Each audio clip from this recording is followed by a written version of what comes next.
Salah satu sanggar batik di Banjarnegara tetap mempertahankan ciri khas motifnya di tengah kemajuan zaman.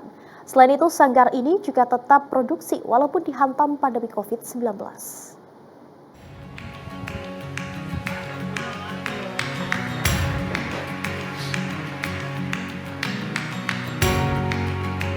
Menyolet, proses kedua yang pakai coletan. Seperti inilah motif batik tulis Dawat Ayu dan Salak Pondo yang tetap dipertahankan oleh Mirah, warga desa Gumelem Kulon, Banjarnegara. Mirah juga masih mempertahankan batik tulis dengan motif cendol wutah. Selain motif cendol wutah, di sanggar batik Mirah ini juga memproduksi motif batik klasik lainnya, seperti semen kelawir, gajah oling, dan kopi pecah.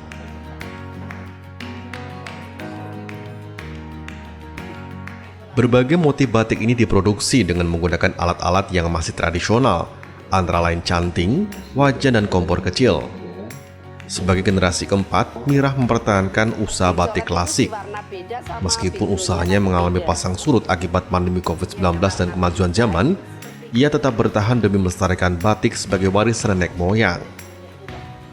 Tidak hanya itu, Mirah juga mempekerjakan warga sekitar, khususnya lansia dan anak muda yang masih produktif.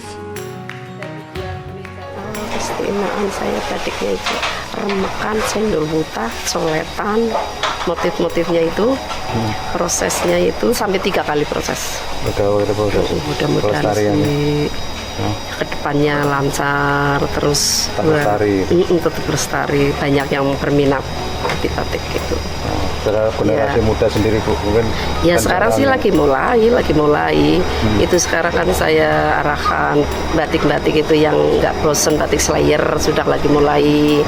Slayer itu taplak meja kan anak-anak jadi suka. Kalau batik kan terlalu panjang itu kurang suka. Mulai anak-anak sekarang.